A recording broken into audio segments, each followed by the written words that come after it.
Bismillahirrahmanirrahim. Assalamualaikum warahmatullahi wabarakatuh.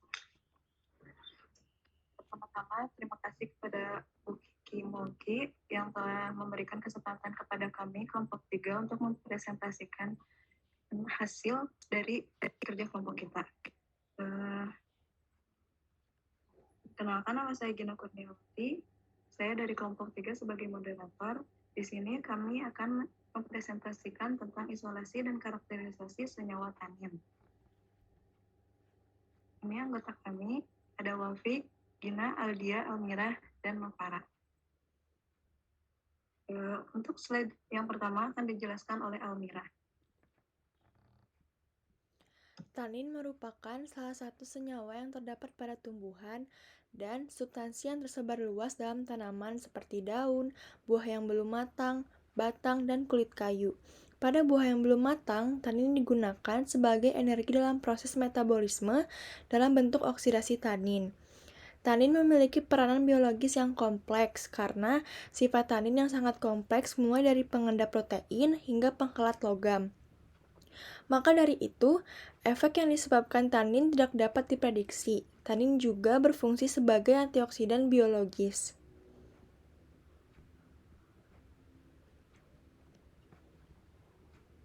Untuk selanjutnya akan dipresentasikan oleh Wafi.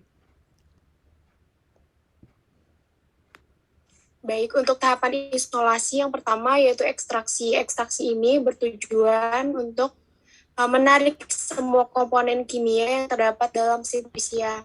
Prinsipnya, ekstrak ini didasarkan pada perpindahan massa komponen zat padat ke dalam pelarut, di mana perpindahan mulai terjadi pada lapisan antarmuka, kemudian berinfusi masuk ke dalam pelarut. Lalu, untuk tahapan yang kedua yaitu fraksinasi, yang tujuannya itu untuk memisahkan golongan utama yang lain dengan prinsip dari fraksinasi itu yaitu adanya penarikan senyawa pada suatu ekstrak dengan menggunakan pelarut yang saling tidak tercampur. Lalu untuk tahapan yang ketiga ada isolasi senyawa tanin. Tujuannya adalah proses pengambilan atau pemisahan senyawa bahan alam dengan prinsip dilakukannya dengan menggunakan pelarut yang sesuai. Dilanjutkan pada pembahasan yang pertama pada artikel penetapan senyawa tanin ekstrak etanol pada kulit bawang merah, yaitu Allium ascalonicum L. Langkah pertama dilakukan proses ekstraksi, pembuatan ekstrak kulit bawang merah dengan menggunakan metode maserasi. Tahap selanjutnya dilakukan uji kuantitatif, yaitu penetapan kadar senyawa tanin pada ekstrak kulit bawang merah. Pada uji kuantitatif dilakukan dengan menggunakan spektrofotometri UV vis pada panjang gelombang 190 nanometer hingga 380 nanometer pada daerah ultraviolet, atau panjang gelombang 380 nanometer hingga 780 nanometer pada daerah cahaya tampak. Untuk menentukan kadar tanin diukur dengan menggunakan kurva standar tanin. Standar tanin yang digunakan yaitu asam metanat, pengukuran serapan sampel, hasil yang didapatkan pada penetapan kadar tanin dalam kulit bawang merah dengan cara spektrofotometri ini yaitu sebesar 1,58%. Baik, untuk selanjutnya akan dipresentasikan oleh Aldia. Yang selanjutnya, pada artikel isolasi dan identifikasi senyawa tanin dari ekstrak air kulit batang kelapa gading atau Coccus nucifera eburnean, dilakukan pembuatan ekstrak dengan cara kulit batang kelapa gading yang telah dikumpulkan dan dibersihkan, dipotong-potong kecil, lalu dikeringkan dan kemudian dihancurkan sehingga menjadi serbuk.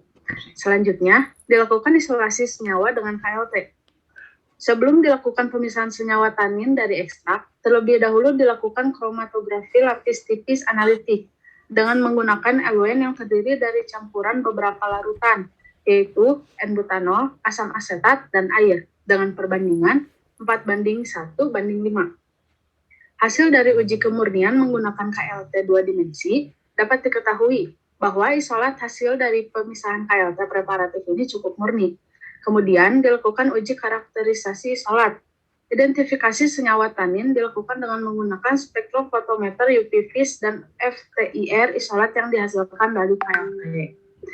Lalu, Pada artikel analisis senyawa tanin dan aktivitas antibakteri fraksi buah sirih atau Piper Battle L terhadap Streptococcus mutans, pertama-tama dilakukan ekstraksi.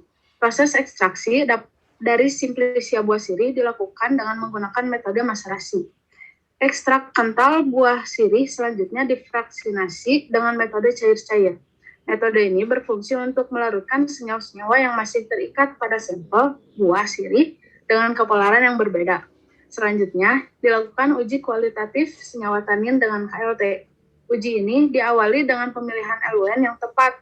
LUN yang baik adalah LUN yang dapat memisahkan senyawa dalam bentuk noda dengan jumlah yang banyak. Baik, selanjutnya akan dilanjutkan oleh Makara. Baik, terima kasih Nina. Yang selanjutnya itu pada artikel identifikasi kandungan tanin pada Senarita alba, pertama-tama dilakukan ekstraksi. Tanin dapat diperoleh dari proses ekstraksi dengan cara maserasi.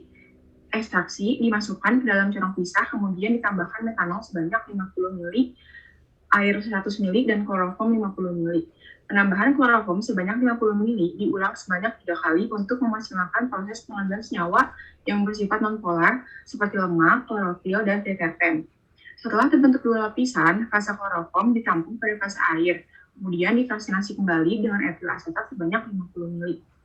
Penambahan etil asetat ini diulang sebanyak 3 kali untuk memaksimalkan pengambilan senyawa polifenol lainnya yang larut dalam etil asetat.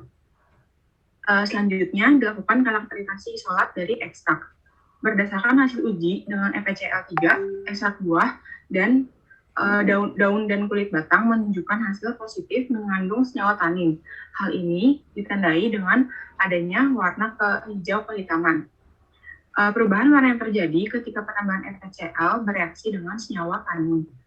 Dari hasil penelitian identifikasi tanin dengan menggunakan metode fitokimia menunjukkan bahwa buah dari kulit batang mangrove S. alba positif mengandung senyawa tanin yang ditandai dengan kriteria warna hijau kehitaman.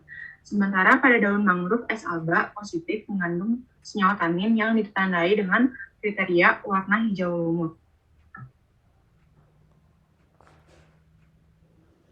Pada artikel selanjutnya yaitu identifikasi dan uji aktivitas senyawa tanin dari ekstrak daun trembesi. Sebagai antibakteri Escherichia coli, dilakukan ekstraksi dan uji fitokimia ekstrak kloroform, air, dan aseton dari daun trembesi menunjukkan positif terhadap uji FeCl3 dengan menghasilkan perubahan warna coklat menjadi hitam kehijauan. Selanjutnya dilakukan karakterisasi isolat.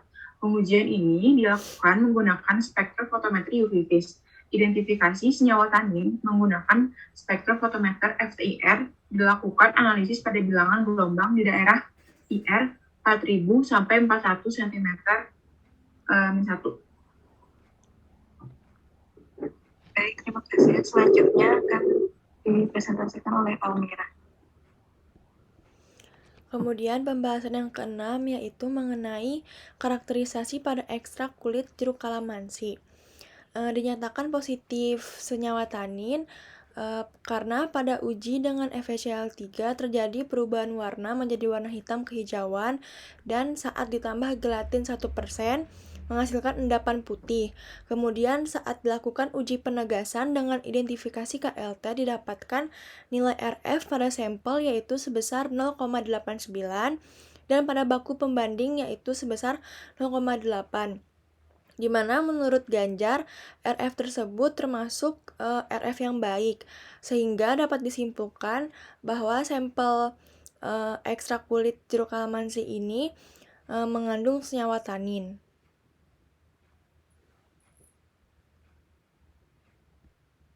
Terima kasih. Selanjutnya kesimpulan akan dibacakan oleh saya sendiri. Dapat disimpulkan dari presentasi kali ini, proses ekstraksi menggunakan metode maserasi, sedangkan pada air kulit batang kelapa gading menggunakan metode inokondasi.